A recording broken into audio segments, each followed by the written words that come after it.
Quero compartilhar com você uma mensagem especial.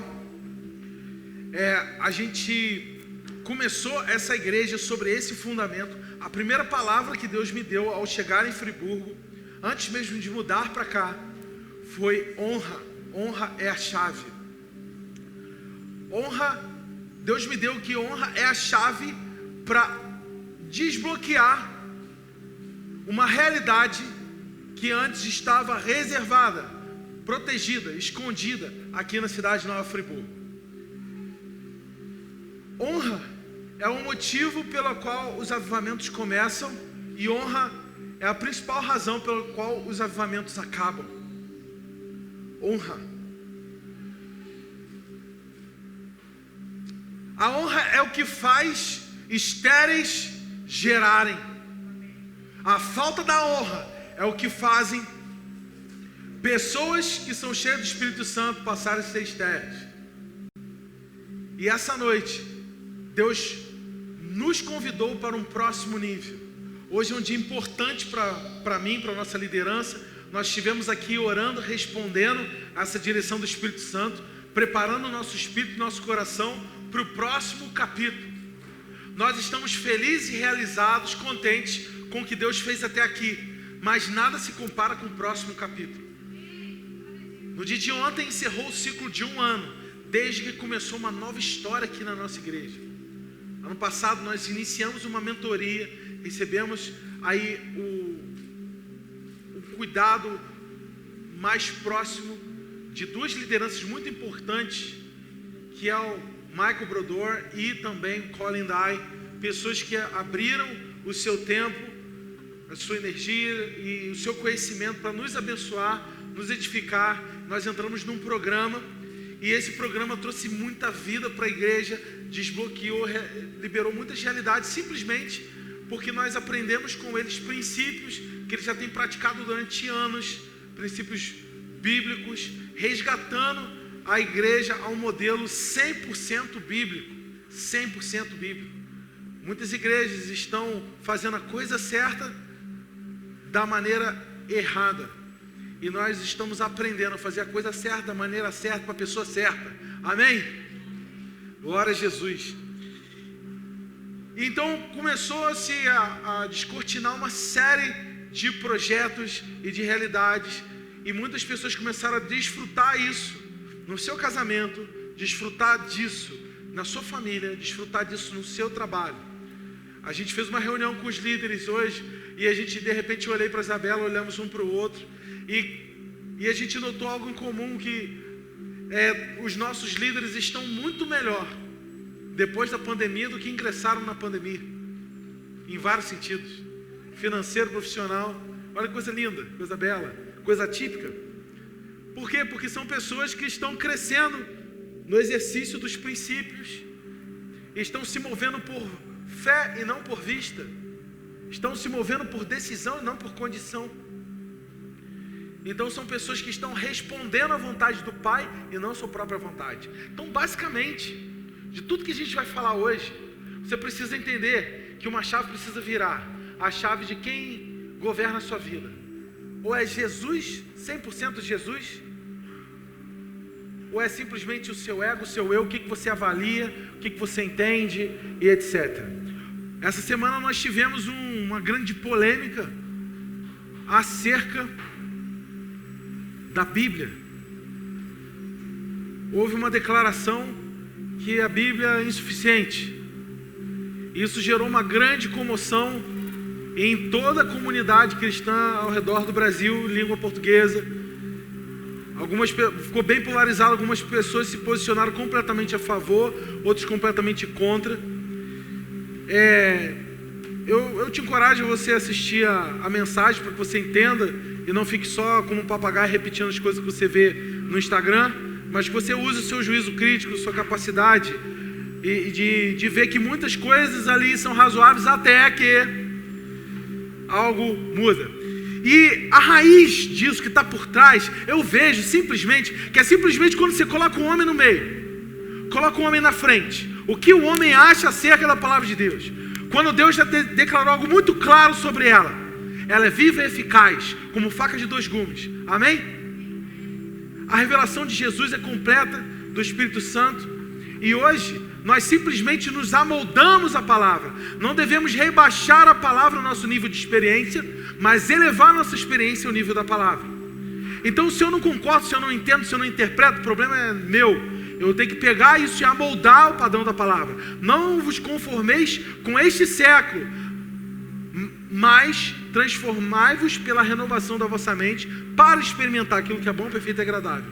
Então, o exercício é eu me amoldar ao padrão de Deus e não flexibilizar as verdades ao contexto hoje. Amém? Princípios são negociáveis. Mas isso é o eixo do que eu quero falar aqui hoje. De quem você coloca na frente, dirigindo. É o seu intelecto? É o seu racional? Ou você transforma isso? Você veste a sua mentalidade com Cristo. Você se reveste da mente de Cristo. E você deixa Deus, literalmente, no dia a dia. Tem muita gente que fala assim, olha, eu não concordo com isso que você faz. Me refiro especificamente a ações teológicas e ministeriais, tá bom? Então, algumas pessoas discordam disso. Só que, beleza, você pode discordar, você não precisa concordar. Eu que preciso obedecer o que Deus me falou. Faz sentido? E eu espero que você, ou que as outras pessoas, ou que outros líderes, obedeçam o que Deus falou com eles. Que coisa horrível é você começar a governar a sua vida pela sua própria mente, pelos seus próprios pensamentos, pelas suas próprias preferências, pelas suas próprias condições, por aquilo que você consegue conceber. Nós somos desafiados a matar o nosso eu e a começar a caminhar por aquilo que Deus pensa, aquilo que Deus acha. Amém? Agora, quando isso é invertido, nós temos um problema. Sempre gera problema. E aí, existem aquelas pessoas que falam assim, não, beleza, eu vou, na minha mente, amoldar o meu padrão, não vou flexibilizar o padrão para encaixar no mundo hoje. Não, eu vou me amoldar no meu padrão, na minha mente, às realidades eternas do reino. Fizeram certo. Mas no seu coração acabam julgando as pessoas que estão incorrendo em erros racionais. Vou deixar você processar isso.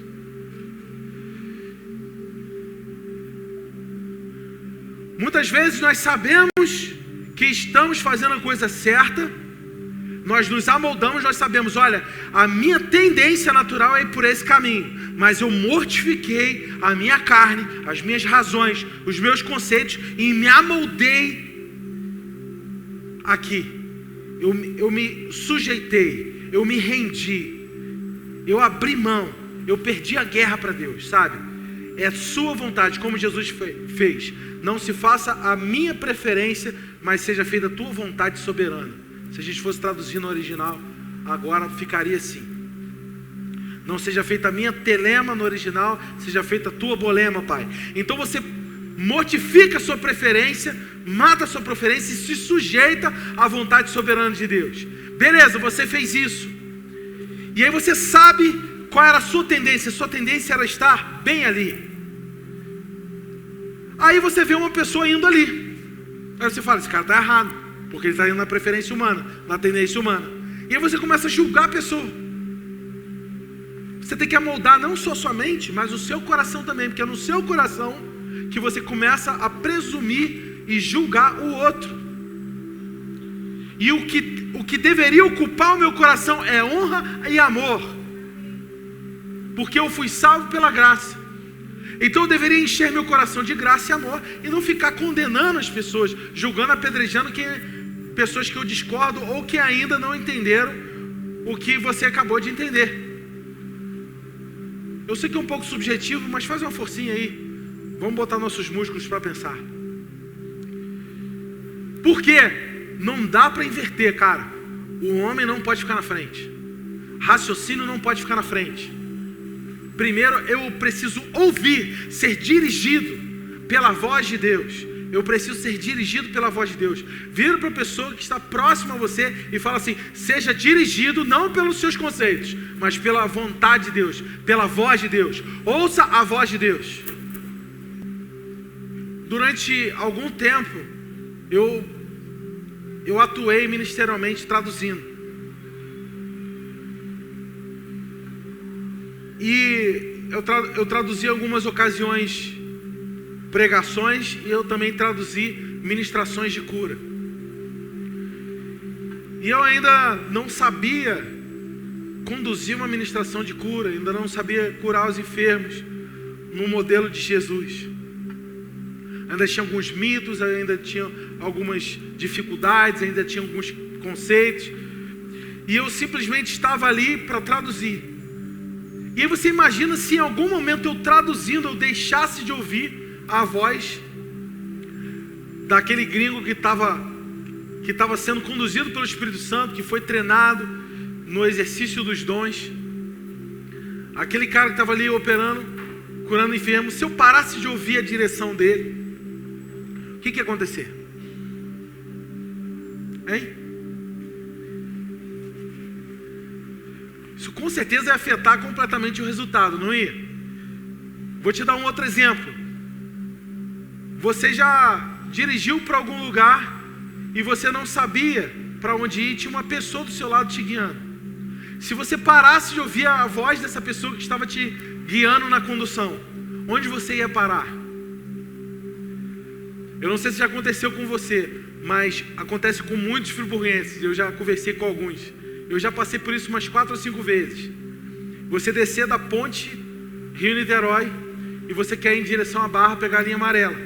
E a Brasil estava em obras, então os vários acessos que tinha a linha amarela foram reduzidos a 1. E aí simplesmente aquelas faixas, aquele monte de carro passando batido, de repente você perde a entrada. Tem um casal que recentemente passou por isso. Perdeu a entrada da linha amarela. E aí você tem que dar uma volta muito longa mesmo. Tem que andar muito pela Avenida Brasil, entrar dentro de uma comunidade, fazer a curva, uma região um pouco perigosa, para pegar o retorno, pegar de volta. Teve um casal que entrou até num viaduto que não tinha, estava em construção, não tinha continuação. Já pensou? Quase que, se não fossem as barreiras, ele de repente podia até cair, porque não tinha, era só o início do viaduto sendo construído. O que acontece com alguém que está sendo guiado por outra e não ouve, deixa de ouvir? Assim é a nossa vida. Quando a gente deixa de ouvir a voz de Deus, deixa de ser guiado por Ele, alguma coisa dá errado. Então é muito importante você entender a importância de que não dá para você conduzir a sua vida sem ouvir a voz de Deus. Eu quero fazer uma declaração aqui muito séria. É impossível viver a vida cristã. É impossível. É impossível você viver o chamado de Deus para a sua vida. É impossível. A única maneira é dependendo completamente. Se não depender completamente, é impossível, não dá. Você não vai conseguir. Ou se você conseguir, o que você vai fazer é tudo menos o reino de Deus. Pode ser o seu império, pode ser um empreendimento humano, mas será tudo menos o reino de Deus. Amém? Porque o reino só pode ser construído pelo rei. Então eu posso cooperar com ele, eu não posso fazer coisas para ele, eu preciso fazer com ele. Eu quero compartilhar hoje sobre honra. E para a gente viver essa realidade, nós precisamos ouvir a voz de Deus. Contudo, muitas vezes, Deus usa o outro para falar. Então honra é a expectativa de receber de Deus através uns dos outros. A Bíblia é muito clara quando diz: honrai a todos. O que honrar a todos é discernir Cristo no outro. É ter a expectativa constante de que Deus vai falar comigo. E Deus pode falar comigo através uns dos outros.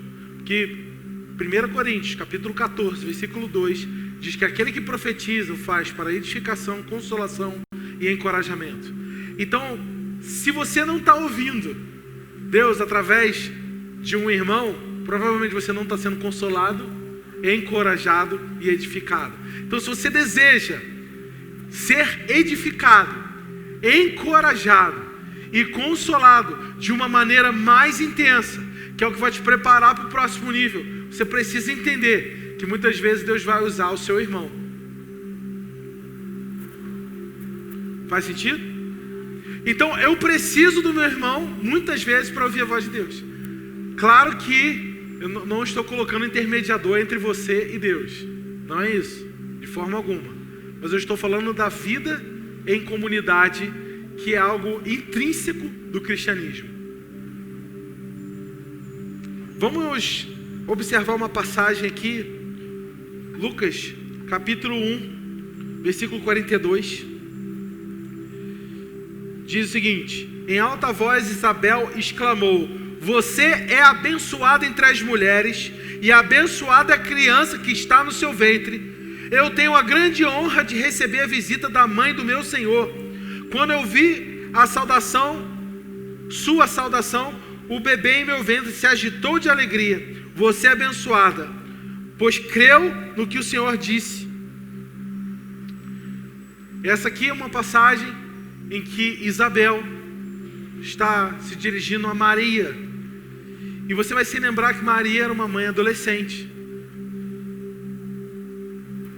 que aquilo não fazia o menor sentido. Nunca na Bíblia, em lugar nenhum, uma criança foi gerada numa virgem.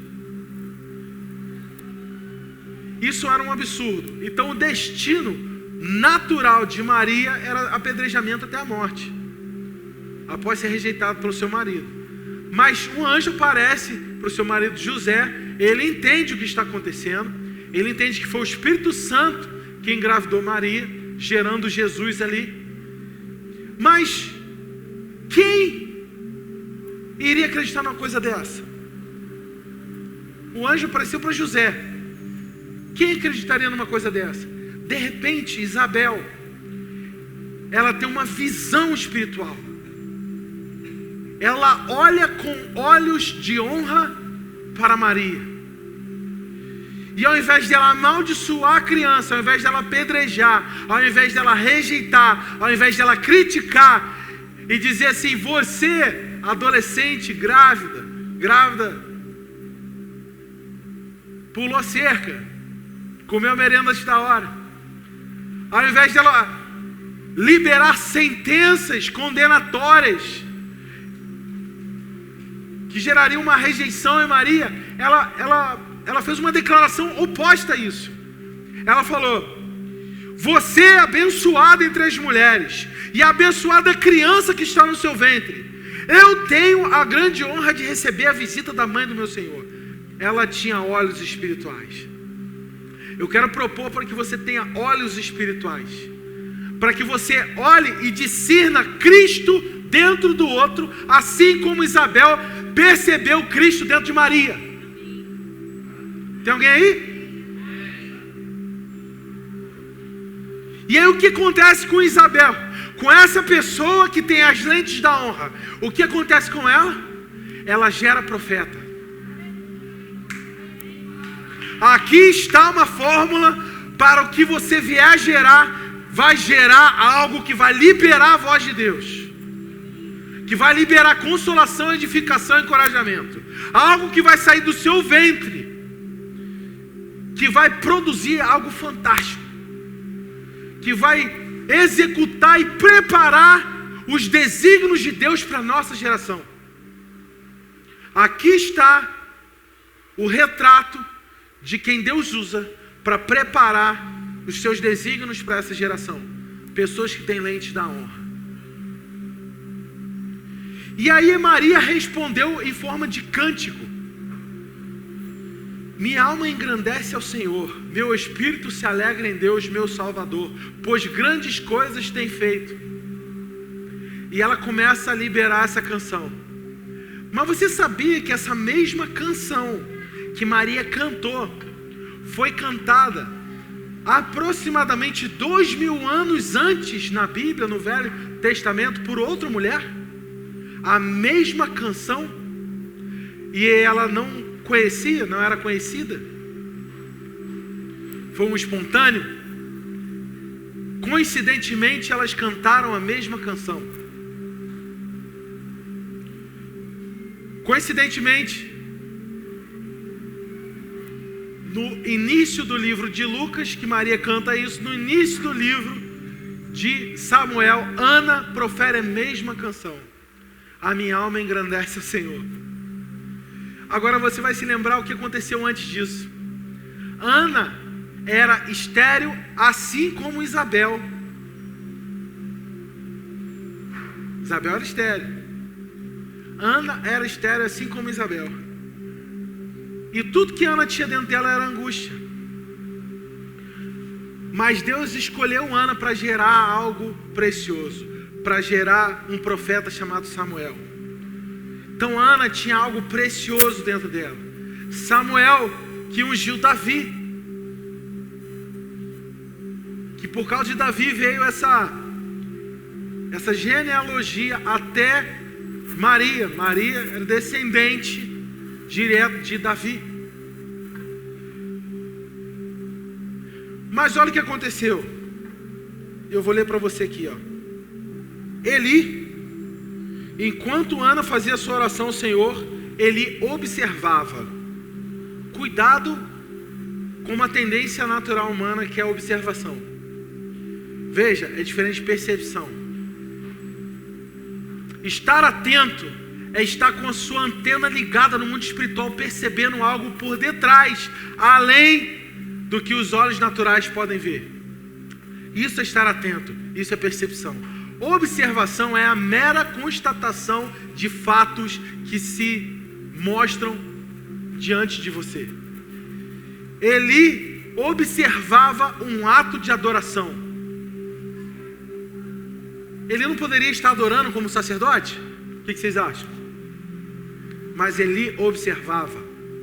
Vocês lembram de uma mensagem que eu dei umas semanas atrás sobre Mical? Que Mical observava justamente o cortejo que poderia ser a cura da sua esterilidade.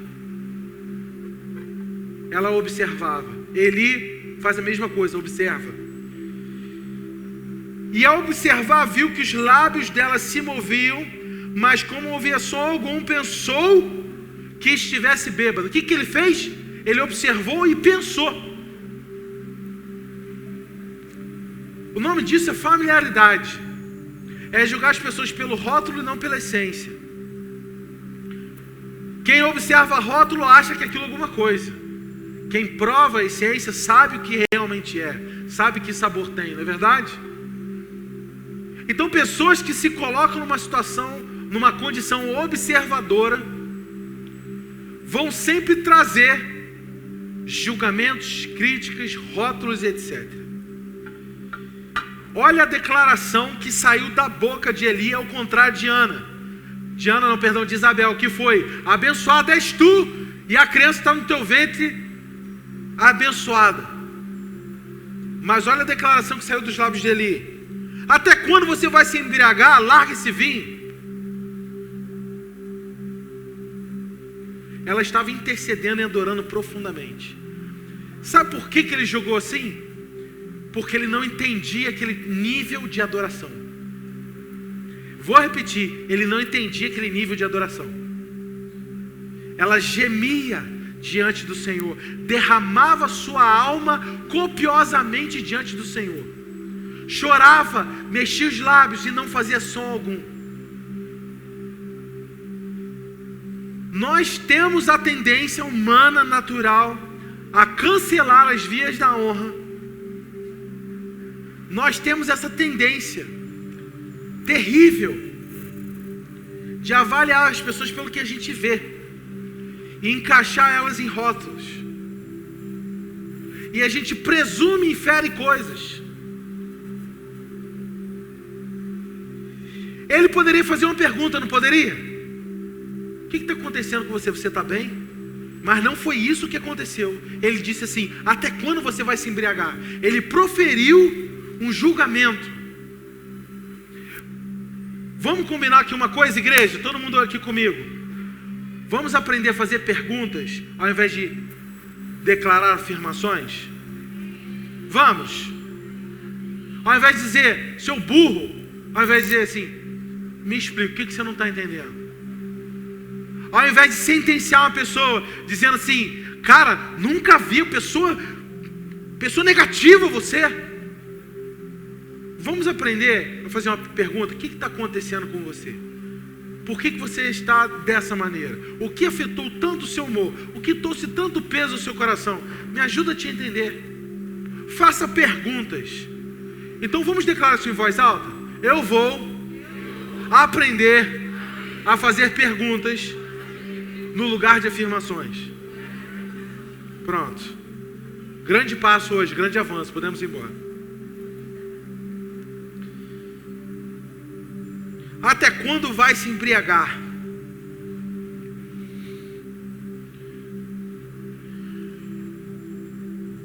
E aí você vai se lembrar de como eram os filhos que esse cara gerou. Tinha 2 filhos. Esses filhos, por serem filhos desse sacerdote, eles eram também de ter o ofício sacerdotal. Então eles deveriam servir ao templo também e serem preparados para um dia na sua vida entrarem no Santo dos Santos, etc.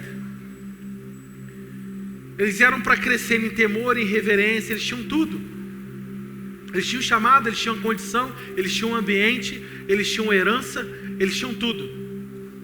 Mas o que esse homem que não tinha as lentes da honra gerou, foram pessoas que viviam se prostituindo dentro do templo, fazendo coisas que aborreciam o Senhor, faziam coisas que profanavam o templo de Deus. Então pessoas que não têm honra vão gerar coisas que não vão favorecer os planos de Deus, vão gerar coisas que vão atrapalhar os planos de Deus. Logo, quem desonra atrapalha. Se quem honra favorece, se quem honra gera, quem desonra atrapalha. Nós temos a tendência de criticar o que não entendemos. Não entende, não viveu isso ainda, não critica, pergunta, busca, pesquisa, aprende. Quantas pessoas entram aqui nessa igreja e falam assim: uau, que atmosfera, que ambiente, achei que era uma coisa meio mundana, essas paredes pretas aí, achei que vendia bebida aqui dentro.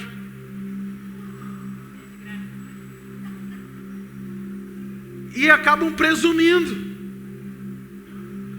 só porque eu não tenho compromisso com convenções humanas, só porque eu não tenho nenhum compromisso com formalidades que não mudam nada nem ninguém, porque a religião não é suficiente para mudar ninguém. Coisas que o homem pode fazer não geram transformação. A única coisa que gera transformação é o Espírito Santo de Deus e a renovação da sua mente. São as 2 coisas que te transformam. O resto é caô, o resto é religiosidade. E aí pessoas que não experimentam o nível de adoração que você experimenta vão te criticar, porque o ser humano naturalmente tem a tendência de criticar o que não entende. Então, se você não entende, procura entender. Não critica. A minha mensagem é muito objetiva para você essa noite. Deus está nos chamando para o próximo nível. Deus me mostrou um livro aberto com páginas brancas. E a pergunta é: você está nas mãos de quem? Quem que vai escrever essas páginas? A sua mente está nas mãos de quem? Os seus princípios são de quem? Os seus valores são de quem? Porque os princípios e valores que vão escrever os próximos capítulos da sua vida. E se hoje você entende, eu preciso de honra na minha vida, e você vai começar a reavaliar as declarações que saem da sua boca. Você vai começar a cuidar melhor. Ou cidade, ou prefeito, ou política, ou empresa, ou patrão, ou líder, ou pastor, ou não sei o que, ou não sei o que lá. Você já entendeu, já começou a perceber o nível de problema que as pessoas têm com a autoridade?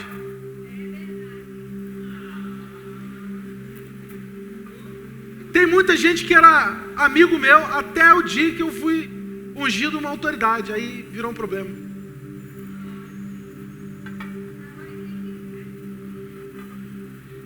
Eu não tenho nenhuma necessidade de ficar mandando direto para ninguém. Esquece isso. Eu só estou te mostrando que não é verdade. Pessoas têm problema com autoridade, porque tiveram traumas tiveram vivências, coisas que as marcaram, trouxeram feridas. Então, imediatamente fazem associações. E isso limita. É o cancelamento que a honra traz. Cancelamento de vias, de caminhos, de projetos, de propósitos, coisas que eram para ser geradas no seu ventre espiritual por semente do Espírito Santo depositado em você, são secas, canceladas, mortas, por simplesmente falta da honra. A honra é um ambiente, a honra é incubadora, a honra é aquele potinho com algodãozinho molhadinho que vai favorecer o feijãozinho florescer.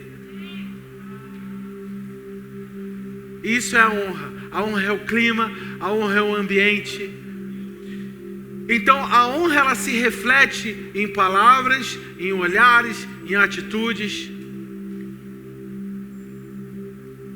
Mas a honra também tem muito a ver com a sua percepção.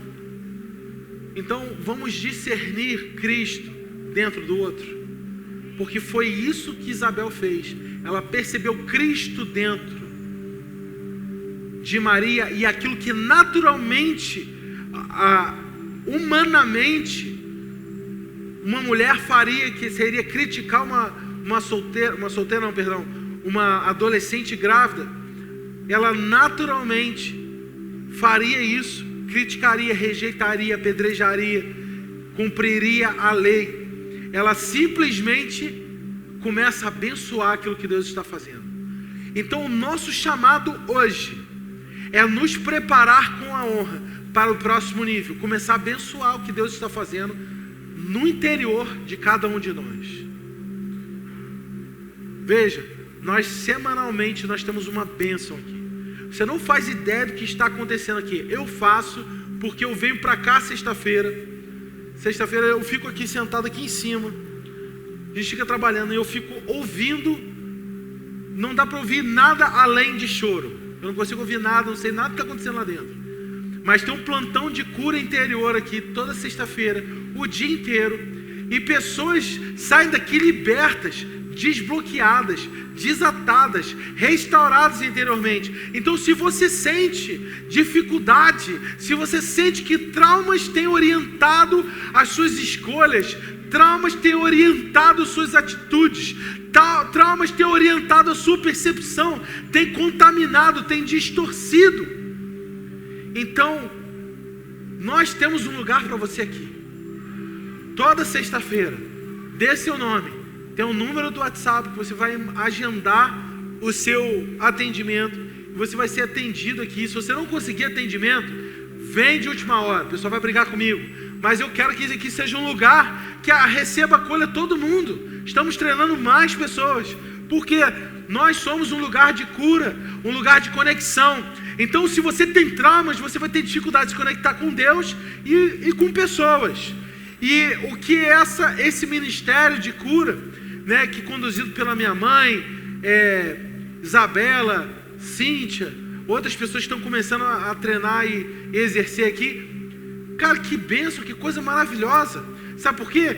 Porque os facilitadores dessa cura interior, eles são orientados a não protagonizar a cura, não conduzir o momento, mas a gente expõe. Espírito Santo, o que estava acontecendo? A pessoa ouve direto de Deus. Espírito Santo, onde você estava quando isso aconteceu? A pessoa tem uma visão na hora, Deus se revela. Gente que nunca teve visão na vida, gente que nunca teve uma experiência pessoal com Jesus, está tendo aqui. 90% dos atendimentos são pessoas que não são salvas.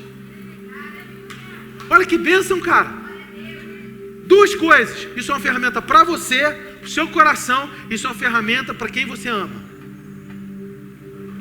para salvar, para curar, para libertar quem quer que seja, do que quer que seja, no corpo, na alma e no espírito.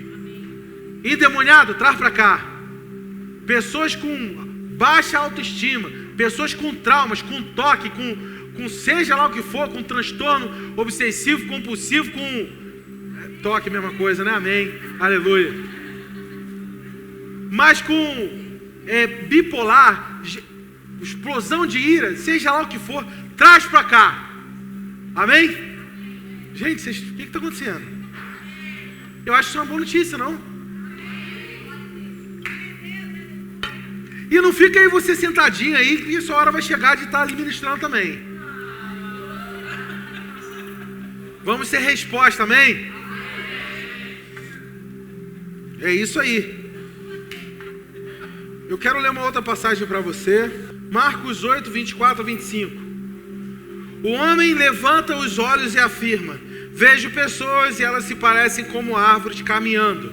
Mais uma vez, Jesus colocou suas mãos sobre o homem e no mesmo instante foi completamente restaurado e enxergava com clareza e podia discernir as coisas.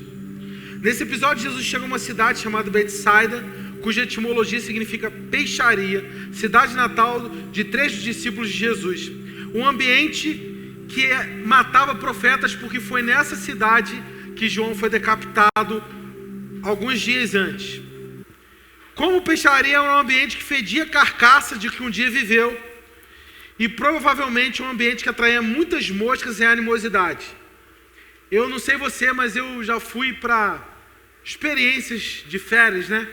Já fui para vários lugares de praia. Tem lugares que os mosquitos te carregam, não é verdade?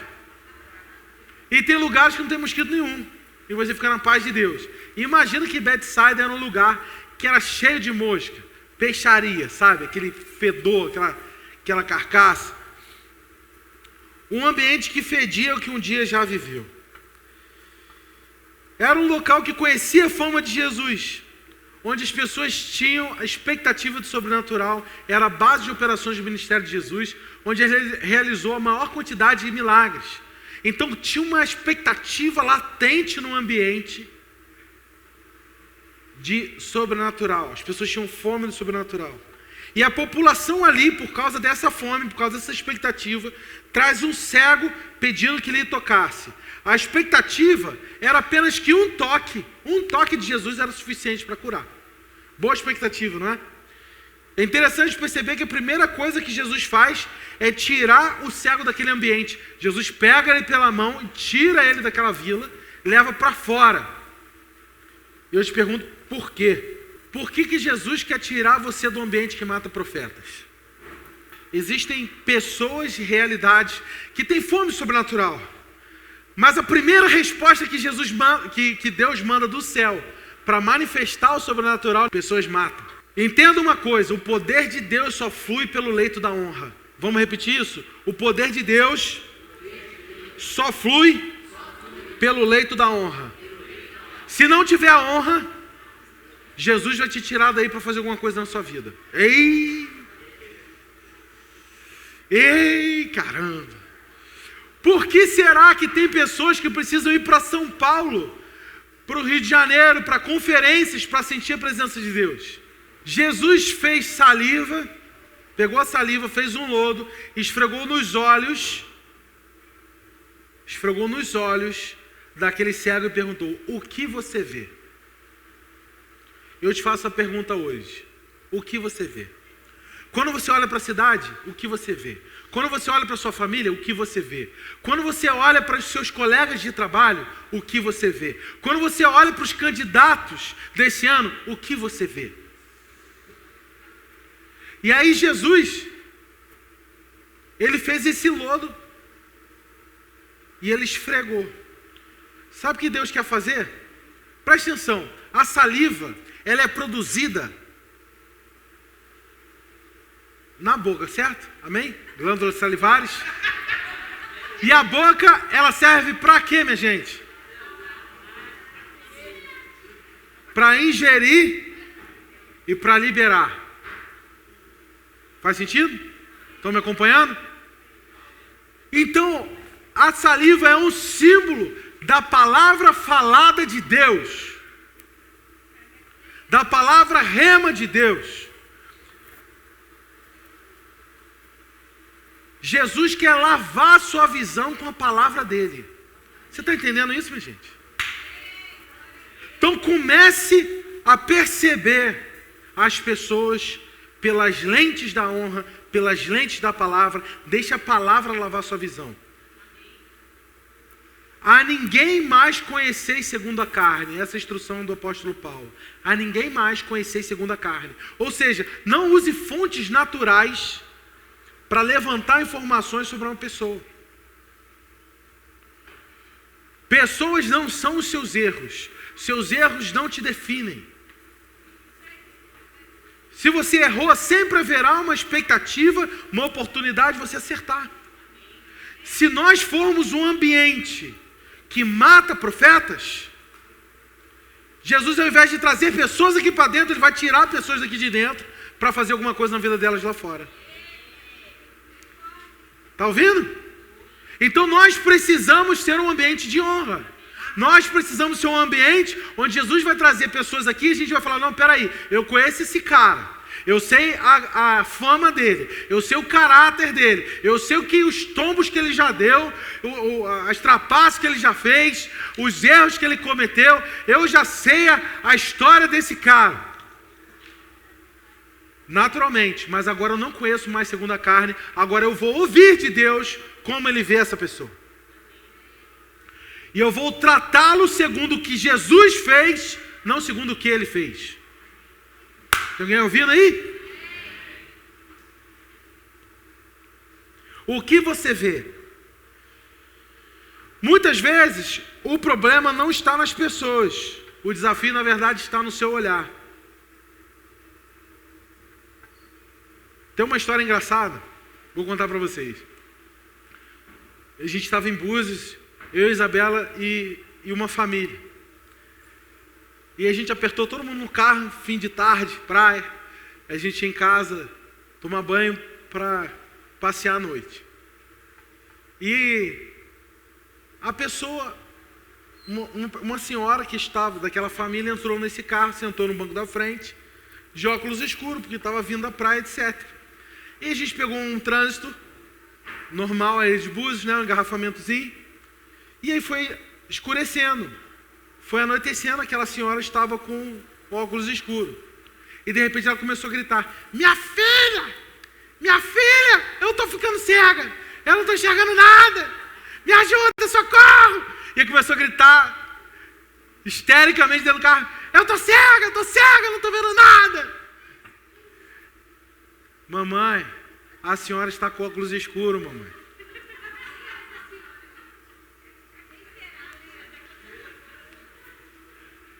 E o que acontece? Muitas vezes o problema não está nas condições, está no que está no seu olhar. Amém? Vamos tirar os óculos escuros, os óculos da negatividade, os óculos de enxergar com a carne, e vamos enxergar com o Espírito, enxergar como Deus olha. E Deus olha sempre a esperança. Quando Deus olha, Deus enxerga um exército no meio de ossos. Uma floresta contida numa semente. Esse é o olhar de Deus. Estradas no meio dos mares. Fonte em meio aos vales. É assim que Deus enxerga. Ouro além da lama. Mas calma aí, vem comigo. Se tudo que eu estou vendo está distorcido, então está na hora de trocar e ajustar as minhas lentes. O que eu quero propor para você, vamos imaginar que você é esse cego essa noite. Se coloque no lugar desse cego. Você recebeu um toque de Jesus, você recebeu uma lavagem pela palavra, e você passou a ver. Antes você não via nada. Agora você começa a tatear na sua vida espiritual. Você começa a ter leves impressões. Eu acho que Deus quer que eu faça isso aqui. Eu acho que Deus quer que eu faça aquilo outro. Eu acho que eu tenho uma palavra para o meu irmão, mas será que é da minha cabeça? A coisa é meio embaçada. Então eu olho e a minha visão é um pouco turva. Mas eu já fui tocado por Jesus, eu já fui salvo, amém? Já fui lavado pela palavra, já fui batizado. Beleza. Mas o que Jesus faz? Mais uma vez, Ele toca nos olhos. Mais uma vez, Ele passa o lodo no olhar. Mais uma vez. E o que acontece? Ele é curado completamente. Eu quero propor para você que hoje é uma noite que Jesus vai te tocar mais uma vez. E o que antes para você era apenas impressões turvas, distorcidas da realidade, agora vai ficar muito mais nítido, muito mais claro, muito mais detalhado. Amém? Vamos ficar de pé? Eu quero que você feche seus olhos. E eu quero que você, se você entendeu essa mensagem, se você entende que a sua visão interior das condições, das circunstâncias ao seu redor e das pessoas, e você olha para as condições, você olha para as pessoas e a sua visão é distorcida, a sua visão é embaçada, ou falta detalhes, você gostaria de ter mais detalhes. Se você quer que o seu interior gere profetas, gere o mover de Deus, prepare a geração para uma manifestação no novo nível, você quer trocar suas lentes essa noite, você quer substituir suas declarações. Se você entende isso, então eu quero te incentivar essa noite a você pedir a Deus um segundo toque, um segundo encontro com Jesus. Eu preciso de um segundo toque. Eu preciso da palavra viva esfoliando e polindo a minha visão. Eu quero me render, eu vou me submeter ao tratamento da palavra que nos leva a enxergar todas as verdades, as nuances, os detalhes, as peculiaridades de tudo que Deus tem para fazer através de cada um daqueles que estão ao meu redor. Se existe algo que estava retido de Deus, porque Ele só quer liberar algum tipo de coisa através de irmãos ao seu redor, é essa noite que essa realidade vai ser desbloqueada, em nome de Jesus.